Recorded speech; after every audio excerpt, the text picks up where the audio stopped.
ناظرین، عام انتخابات کا اعلان ہی کیا ہوا، امیدواروں نے اپنے بند بنگلوں کے دروازے غریب ووٹرز کے لیے کھول دیے، انہیں بابا بابا کر کے پکارنے لگے اور منتیں کر کے انہیں نامزدگی فارم جمع کروانے کے لیے RO آفس جلوس کی شکل میں جانے کے لیے کہنے لگے۔ سندھ بھر میں اس طرح ہوتا ہے کہ عام انتخابات کے دوران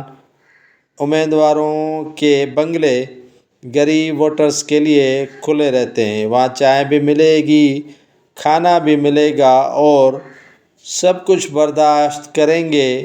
اور سہیں گے ووٹرز کی جب تک الیکشن نہ ہو۔ الیکشن گزرنے کے بعد لگیں گے بنگلوں کو تالے اور یہ امیدوار جیتیں گے یا ہاریں گے جائیں گے رفو چکر۔ سب کے سب تو اس طرح کے امیدوار یا سیاستدان ایسے نہیں ہوتے، لیکن اکثریت ان کی ہوتی ہے جو صرف کام کے اور مطلب کے یار ہوتے ہیں۔ ووٹرز سارا سال ان کا انتظار کرتے رہیں گے، لیکن غمی اور شادی، عید برات کچھ سیاستدان واپس لوٹیں گے، لیکن اکثریت ان کی ہمیشہ کے لیے غائب رہتی ہے۔